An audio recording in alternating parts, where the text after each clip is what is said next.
Hello everyone, I'm Gianluca Malado and welcome to this new video. In this lesson we are going to focus on one of the most fundamental concepts in statistics and data analysis, the mean value.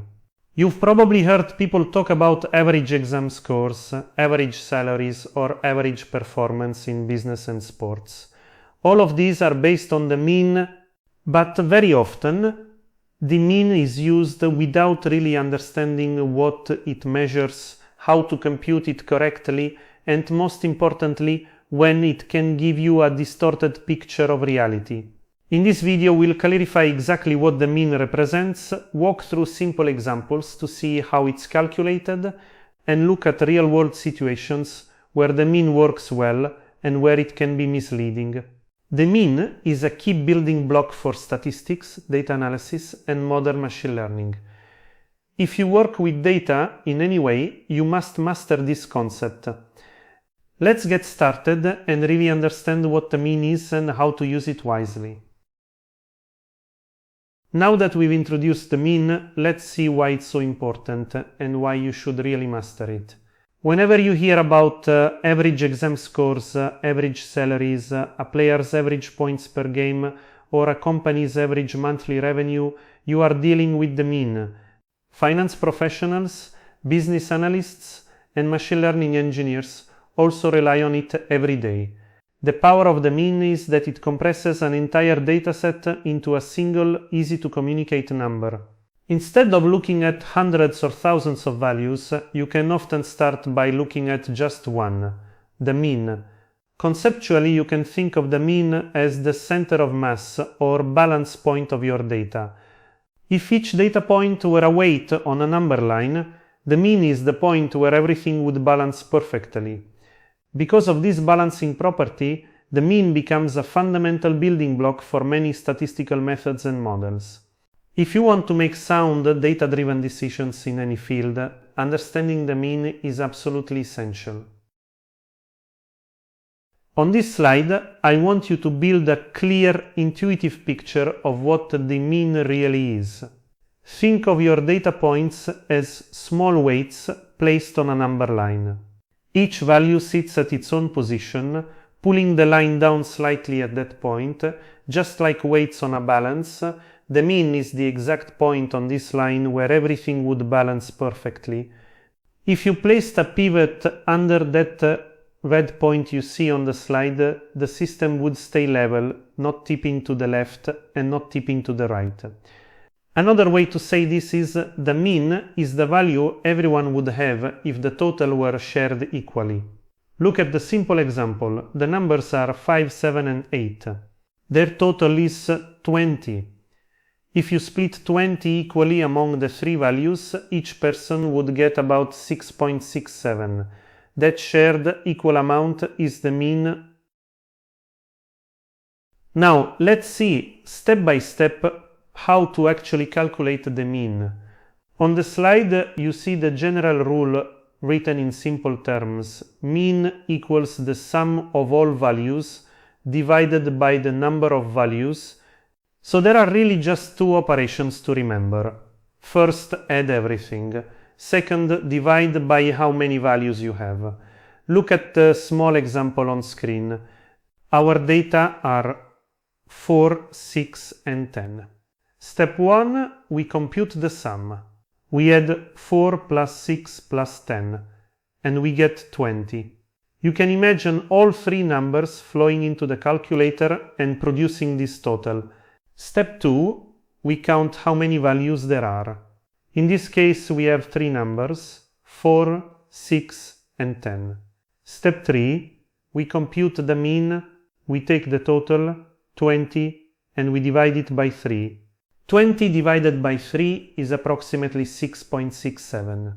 So the mean of 4, 6, and 10 is about 6.67. Now that you know how to calculate the mean, let's focus on how to interpret it in real data. First, always keep this mental picture in mind. The mean answers the question, if I took the total and spread it equally, what would each value be? It's the equal share for every observation in your dataset.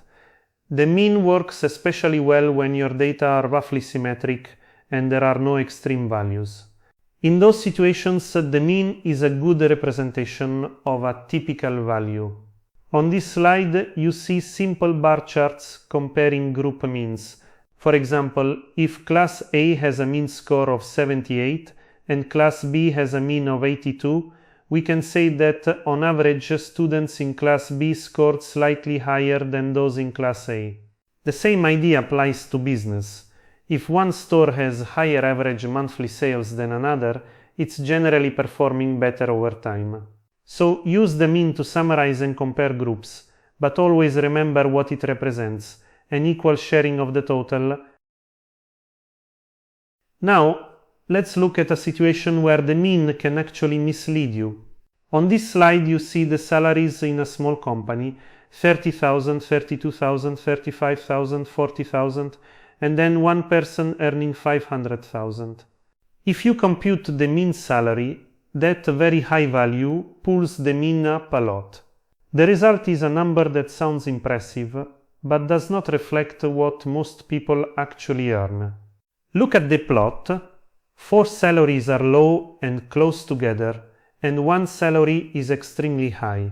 The mean sits much higher than the cluster of typical employees, clearly shifted toward the outlier. This is what we mean when we say the distribution is skewed by an outlier. The key lesson here is the mean is sensitive to extreme values. Whenever you see an average salary, income, or price, always ask yourself whether a few unusually large values might be distorting the picture. On this slide, we step back and compare the 3 main measures of central tendency: mean, median, and mode. The mean is the arithmetic average. You add up all the values and divide by how many there are. It uses every data point, which makes it very informative, but also very sensitive to outliers and extreme values. The median is the middle value once you sort the data from smallest to largest. Half of the observations are below it, and half are above it, because it only depends on the order, not on the exact size of extreme values. It is much more robust to outliers. That makes the median especially useful for skewed data such as incomes or house prices. The mode is the most frequent value in your data. It tells you what occurs most often and is particularly useful for categorical data, like the most common product category or the most frequent rating. On the skewed distribution shown on the slide, notice how the mode sits at the peak, the median is near the bulk of the data, and the mean is pulled toward the long tail. Now that we've seen the differences between the median and mode, this slide gives you a practical checklist for choosing the right one. Use the mean when your data are roughly symmetric without strong outliers and measured on an interval or ratio scale. In these conditions, the mean makes good use of all values and gives a reliable center. Use the median when your data are clearly skewed or contain outliers. Typical examples are incomes, house prices, and waiting times. The median is robust, extreme values don't move it very much, so it better reflects what is typical in these situations. Use the mode when you work with categorical data, where most common is more meaningful than any numeric average. For example, the most frequent product category, the most chosen option in a survey, or the most common rating. And there is one golden rule. In practice, always look at your data first. Use plots and summary statistics to understand the shape, spread, and outliers before deciding which measure of center to report. On this slide, you can see how the mean appears in many real-world contexts. In business, we talk all the time about average revenue per user or ARPU and average order value. These means help companies understand how much value, on average, each customer or transaction brings. In education, the mean test score is used to compare classes, schools, or teaching methods. It condenses the performance of many students into a single comparable number. In health, researchers and doctors rely on means when they report average blood pressure, average cholesterol, or other clinical measurements for a group of patients. And in data science and machine learning, the mean is absolutely central. We use feature means when preprocessing data to center and sometimes scale variables. We also evaluate models using mean-based error metrics, such as mean squared error and mean absolute error. So when the banner says the mean is everywhere in analytics and machine learning, it is literally true. Behind almost every metric or model, there is a mean. Let's wrap up what you've learned in this video. The mean is the balance point of your data and one of the most important summary measures you can use. It's very easy to compute. You just sum all the values and divide by how many there are. It's powerful because it uses all the information in your dataset. But remember that it's also sensitive to outliers and skewed data. That's why it's crucial to know the difference between mean, median, and mode, so you can choose the right measure for each situation. If you want to practice statistics with real exercises in Python, check out my book Statistics with Python, 100 solved exercises for data analysis. It contains step-by-step exercises on probability, hypothesis testing, correlation, regression, and many other statistical analysis using Python. If you found this video useful, please like it, subscribe to the channel, and leave a comment with your questions about the mean or any other statistical concepts you'd like me to explain in future videos.